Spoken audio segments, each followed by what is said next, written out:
a ti wà ní airport a fẹ́ lọ sílùú London láti lọ kí Mrs Angela Àyọ̀ká Títílayọ̀ ọmọ ológo ní London pé wọ́n kú oríire. ó ti yá ọlọ́jọ́ ìbí ẹ̀dá náà ẹ bá mi wá ó yá pé bọ́dì kó wá dáńsẹ́ o ìjọ ọjọ́ ìbílẹ̀ ilé ojó dáadáa dáńsẹ́ wẹ́yọ̀ sọ̀rọ̀ ìjọ gidi o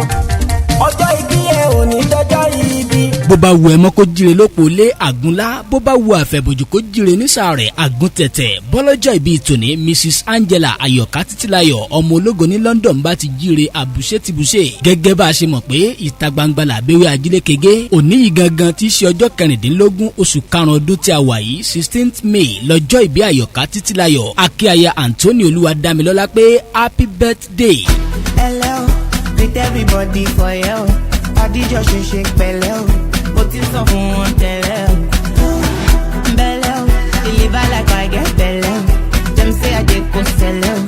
dem say I dey go sẹ́lẹ̀ o. Ẹ̀sìn mi too Fortuna, I go make you jó dáadáa. Ṣé you get the power? Sweetie pasi amala ketu, ṣìnṣìn kakawa, Jésù Kristi lọ́ba wa. bẹ́ẹ̀ni orin Dáfídì orí 150 ẹsẹ̀ 10 Psalm 91 verse 10 wípé búburú kan kì yóò ṣubú lù ọ́ àrùn kárùn kan kì yóò súnmọ́ ilé rẹ̀. ọlọ́jọ́ ìbí tòní Mrs Angela Àyọ̀ká Títílayọ̀ ọmọ ológo ní London máa pẹ́ láyé kánrin kéṣe. màmá ìyanu olúwa ò ní kú, màmá àánú olúwa ò ní ṣàìsàn, màmá ọrẹ olúwa ò ní rí fàsẹ́yìn, màmá ìbùkún olúwa ò ní fèyí ṣàṣemọ. ẹ ó ṣe ọ̀pọ̀lọpọ̀ ọjọ́ ìbí láyé nínú owó ọlá àlàáfíà àtàìkú tí ṣe baálé ọrọ̀ àmì lórúkọ Jésù. Àyọ̀ká Títílayọ̀ àbúrò sùlẹ́lẹ́ ní London àbúrò alhaja Balkis Àbẹ̀jẹ́ Olúwatóyìn travel all over the world ọmọ ìyá mẹ́ta àrùn mẹ́ta ní tí ò gbọ́dọ̀ dọ̀bẹ̀nù kọ́lọ́run má dàárín yín rú títí láéláé àmì àṣẹ. ọlọ́jọ́ ìbí ọmọ ológo ní London ó yá mo ṣe tán mo fẹ́ kì í bí wọ́n ṣe kìrìn bàbá tóbi yín lọ́mọ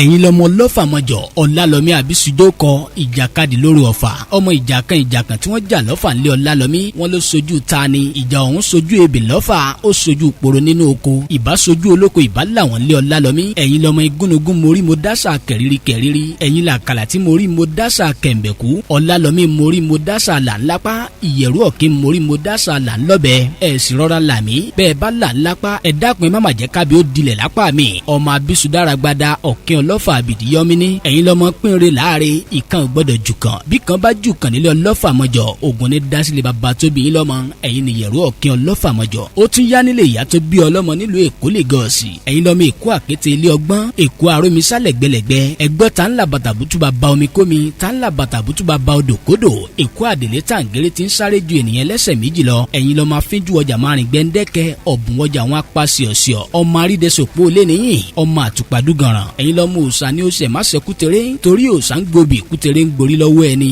Èkó ìlú ajé ibi tájé sọlẹ̀ sí. Mrs Angela Àyọ̀ká Títílayọ̀ ọmọ ológo ní London aya Anthony Olúwadámilọ́lá we wish you many happy returns of the day hip hip hip hooray alhaja Balkis Àbẹ̀jẹ́ Olúwatóyìn travel all over the world ló ń kí yín fún tọjọ́ ìbí.